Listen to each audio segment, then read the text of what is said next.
ಇನ್ನು ದೆಹಲಿ ಚುನಾವಣೆಯಲ್ಲಿ ಬಿಜೆಪಿ ಪಕ್ಷ ಜಯಭೇರಿಯನ್ನ ಬಾರಿಸಿದೆ. ದೆಹಲಿ ಅಸೆಂಬ್ಲಿ ಎಲೆಕ್ಷನ್ನಲ್ಲಿ ಬಿಜೆಪಿಗೆ ಭರ್ಜರಿ ಜಯ ಲಭಿಸಿರೋದು. ಮುಖ್ಯಮಂತ್ರಿ ಆಯ್ಕೆಗೆ ಈಗ ಕಸರತ್ತು ಶುರುವಾಗಿದೆ.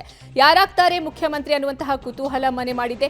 ಪ್ರಧಾನಿ ಮೋದಿ ಅಮೆರಿಕ ಪ್ರವಾಸ ಅಂತ್ಯ ಬೆನ್ನಲ್ಲೇ ಸಿಎಂ ಆಯ್ಕೆ ಕಸರತ್ತು ನಡೀತಾ ಇದೆ. ನೂತನ ಸಿಎಂ ಪ್ರಮಾಣ ವಚನಕ್ಕೆ ದಿನಾಂಕ ನಿಗದಿ ಆಗಿದೆ. ಫೆಬ್ರವರಿ 18ಕ್ಕೆ ಮೊದಲ ಶಾಸಕಾಂಗ ಸಭೆ ಮಾಡುವಂತಹ ಸಾಧ್ಯತೆ ಇದೆ.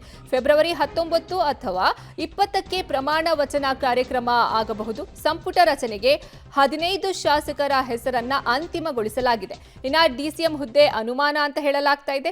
ಸಿಎಂ ರೇಸ್ನಲ್ಲಿ ಹಲವು ನಾಯಕರು ಇದ್ದಾರೆ. ಫೆಬ್ರವರಿ 19 ಅಥವಾ 20ಕ್ಕೆ ಪ್ರಮಾಣ ವಚನ ಕಾರ್ಯಕ್ರಮ ನೆರವೇರಬಹುದು ಅನ್ನುವಂತಹ ಮಾಹಿತಿ ಲಭ್ಯವಾಗ್ತಾ ಇದೆ.